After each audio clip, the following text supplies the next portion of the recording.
Ça fait déjà 4 ans que j'ai trouvé mon premier produit gagnant qui m'a permis de réaliser 10 000 € de vente en l'espace très court de quelques semaines. Et ça a été pour moi le pivot après des mois et des mois sans résultat. Donc ça va être, je pense, marrant de regarder un petit peu qu'est-ce qui est devenu le produit, qui est en train de le vendre aujourd'hui, est-ce qu'il se vend toujours d'ailleurs. Personnellement, je pense que oui, mais on va voir. Et surtout, qu'est-ce qu'on peut tirer comme conclusion 4 ans après? Comment est-ce que j'aurais pu mieux faire peut-être? Donc pas mal de contenu intéressant, vous l'aurez compris. On attaque tout de suite.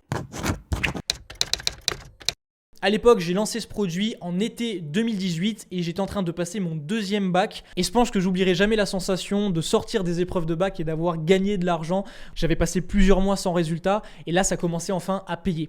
Donc maintenant que vous avez compris un peu le contexte, je vous révèle tout de suite le produit. On va pas faire durer le suspense. Je vendais un sac en paille qui, à l'époque, était en train de cartonner chez les Américains et on avait repéré la vague en amont. Il y avait peut-être 2 influenceuses sur le marché français qui commençaient à les porter et on s'est dit, ok, vu le phénomène que ça prend aux États-Unis, il faudrait peut-être faire un truc. Donc là, j'ai pris mon clavier et ma souris, j'ai regardé combien est-ce que ça se vendait aux États-Unis et combien est-ce que je pouvais le toucher moi en Chine avec un fournisseur de qualité. Et j'ai trouvé un fournisseur à l'époque qui produisait justement cet exact sac avec des matériaux qui venaient de Bali, tressés fait main, et on avait un vrai argument, un vrai positionnement. Ce que j'ai fait, c'est que j'ai ouvert une boutique Shopify, j'ai importé le produit sur ma boutique, j'ai passé pas mal de temps à chercher des photos qui mettaient en avant le sac, qui le mettaient en valeur, et c'est vrai que je me suis pas trop foulé, j'ai repris les arguments des Américains, donc comment est-ce qu'ils vendaient le sac, et j'ai traduit en français, je l'ai remis un peu en forme et je l'ai mis sur mon site. Donc c'est de là où ça part, j'ai lancé une publicité Facebook toute bête, avec des images qui défilaient en montrant le sac sur différentes tenues, en utilisant les photos de mon fournisseur, et j'ai envoyé mes publicités sur Facebook comme ça.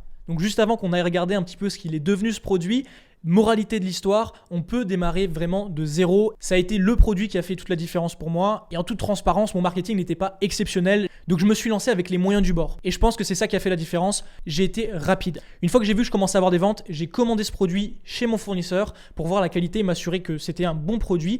Et à l'époque, je me rappelle avoir été très surpris de la qualité du produit. J'avais fait mes propres photos, mes propres vidéos pour avoir un contenu unique et ça m'avait pas mal démarqué de la concurrence. Donc cette boutique-là, je l'ai revendue tout simplement parce que j'avais pas les connaissances, les notions pour propulser les ventes bien plus loin, je pense, à l'époque. Et puis, mes premiers 10 000 €, c'était déjà un palier pour moi. En net, ça avait fait plus de 3 000 € dans la poche. À l'époque, j'avais tout juste 18 ans et réaliser plus de 3 000 € comme ça depuis mon ordinateur en moins d'un mois, eh bien, ça m'avait pas mal surpris. Et en revendant la boutique, j'avais rajouté à ça quelques milliers d'euros de bénéfices. Donc, c'est ce qui m'a permis ensuite de me lancer. Donc, voilà pour le produit, pour l'histoire et comment est-ce que j'ai fait tout ça. Maintenant, on va regarder où est-ce qu'il en est aujourd'hui. J'ai hâte d'analyser les boutiques qui continuent de le vendre en ce moment et je parie que c'est toujours un produit qui doit faire pas mal de ventes. Allez, on attaque.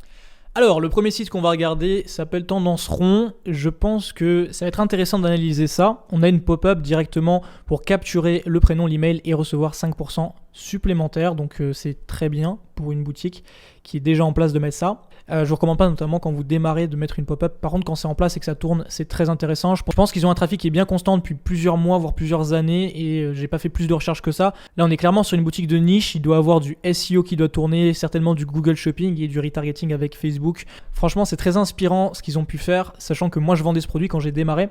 Juste là, je comprends pas trop pourquoi est-ce qu'il y a un sac en cuir. C'est pas dans le thème pour le coup, mais c'est plutôt pas mal. Je vous passe sur la page produit, on va aller vite parce que j'ai plusieurs sites à regarder. Et là, on se rend compte directement qu'il y a un moins 10%. Donc pour le coup, c'est pas trop raccord avec la pop-up qu'on a eu là qui capturait le mail. On nous donne 5%, vu qu'ici, on a déjà 10%. Un petit peu faux raccord ici. Les photos sont bien, je trouvais quand même qu'elles étaient plus belles sur la page d'accueil. La description est très très simple. Il y a certainement du trafic qui vient via les influenceurs sur cette boutique. Après, je m'avance peut-être.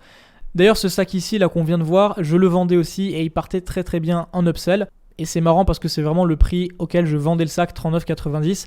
Vous allez voir que sur les autres boutiques que je vous ai trouvées, c'est pas du tout les mêmes prix. On est sur un prix beaucoup plus cher.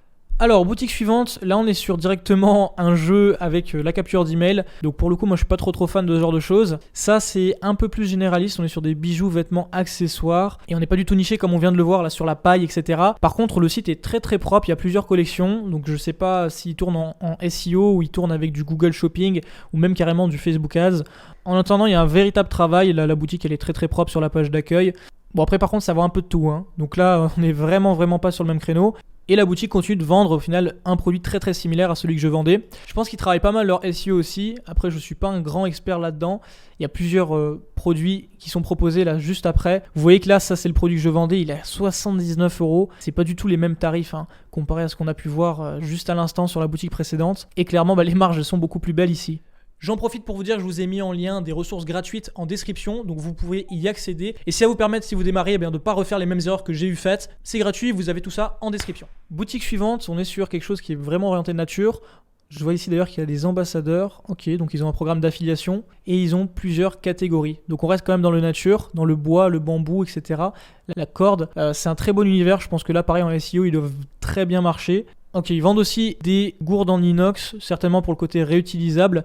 Pour le coup, je suis pas sûr que ça colle bien avec les autres produits qu'ils vendent sur la boutique, mais s'ils l'ont mis, c'est que certainement ça doit leur apporter des ventes. On voit aussi qu'eux, ils font un travail de niche. Alors, ils sont pas sur le bambou, sur le bois, etc. Eux, ils sont plus sur l'espace naturel, le fait que ce soit réutilisable, etc. Donc, voilà, ils le disent eux-mêmes, produit éco-responsable. Ça leur ouvre du coup une bien plus grande audience, un bien plus grand bassin d'acheteurs et je pense qu'ils doivent pas mal tourner avec cette boutique. D'ailleurs, voici leur page produit. On voit que le prix est plus élevé que sur la première boutique qu'on a analysée ensemble aussi. La description est plus longue. Là, ça se rapprochait déjà plus de ce que j'avais fait sur ma première boutique, je m'en rappelle. J'avais mis des gifs, moi j'ai mis des images animées et des titres un peu plus gros que ça. Et puis ouais, les pages sont très très simples, J'avais mis des avis, je m'en rappelle, je m'étais pas mal embêté à l'époque. Le site doit certainement tourner avec du trafic organique, les ambassadeurs, de l'influence. Après, peut-être que je me trompe, mais pour le coup, ça m'en a tout l'air. En tout cas, très belle boutique également.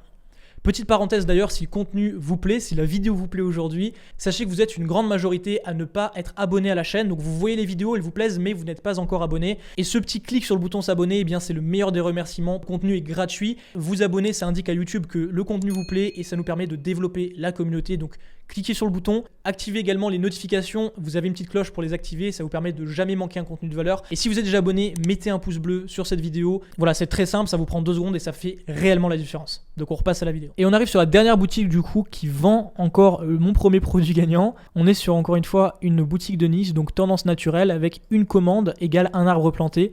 Déjà 3850 arbres plantés grâce à vous. Donc franchement, ça c'est un très bon argument, surtout dans l'éco-responsable. Et on voit que voilà, ils sont sur toute la niche, donc produits naturels / en bois, en liège, on peut retrouver de la paille.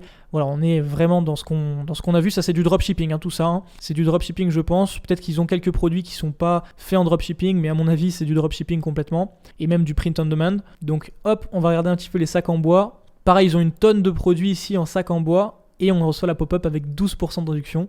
Donc pourquoi pas. Alors voici leur page produit. Pour le coup, ça s'apparente beaucoup plus à une description type dropshipping classique avec les réductions d'achat. Donc au plus on achète, au moins c'est cher. Hop, les photos. Franchement, le travail, il est très très bien. Ça, je me rappelle une photo que j'avais sur mon site à l'époque. Tac, la description. Ici, on a une description produit, livraison et retour. D'accord. Donc là, on est vraiment, je pense, sur du dropshipping avec les avis. Parfait. Bon, ça n'a pas été mis à jour depuis 2020, pourquoi pas. Mais juste avant de conclure, une chose que j'ai remarqué, c'est que sur toutes les boutiques, on a une tonne de produits, on a une tonne de catégories également. Et je pense que celles qui ont le mieux marché sont des boutiques qui ont fait la niche en fait. Donc soit du naturel, soit du bois, soit de l'éco-responsable, soit un mélange des trois. Voilà, donc là encore une fois, on a la confirmation. Il y a plein de mots-clés à mon avis. C'est du SEO pour cette boutique. Honnêtement, c'est très inspirant. Et je pense que peut-être que ce qui me manquait, c'était justement ce côté long terme avec une tonne de produits. J'avais pas cette vision à l'époque. Je faisais uniquement des publicités Facebook. Et voilà, on a fait le tour pour cette vidéo. Ça m'a fait plaisir de me rappeler de tout ça. Ça a été une vraie aventure. Je me rappelle ses premières ventes, ses premiers clients à gérer, le SAV qui débordait, etc. Beaucoup de plaisir. Mais ça a été également très formateur. Je me rappelle qu'il y a eu l'argent, le fait d'encaisser de l'argent, d'avoir des montées et descentes d'émotions. Et surtout, je pense que cette entre guillemets épreuve et ce passage m'a permis de grandir dans mes activités et dans mes compétences. Aussi, ça a été sympa de voir un petit peu justement où est-ce que le produit est aujourd'hui. Et avec du recul, on se rend vraiment compte que ce qui va faire la différence entre une boutique qui tient dans le temps et une boutique qui est éphémère, même si elle est rentable, ça va être le niveau de compétence, ça va être le niveau de connaissance et ça va être peut-être aussi même l'équipe qu'il y a derrière. J'avais pas ces 3 choses-là pour continuer la boutique, mais cette boutique-là m'a propulsé. Et si j'en suis là où j'en suis aujourd'hui avec les revenus qu'on a générés en e-commerce, eh bien cette boutique-là aura été le pivot et m'aura vraiment lancé. Voilà pour le message un peu philosophique de la fin. Dites-moi en commentaire si vraiment le contenu vous a plu, si vous voulez avoir plus de contenu de ce style. Je vous rappelle que je vous ai mis des liens en ressources en description qui sont gratuits pour éviter de faire les mêmes erreurs que j'ai eu faites moi à l'époque. Ça vous permet de gagner pas mal de temps et d'argent. Et je vous donne rendez-vous la semaine prochaine. Je vous prépare un contenu super sympa. Soyez présents.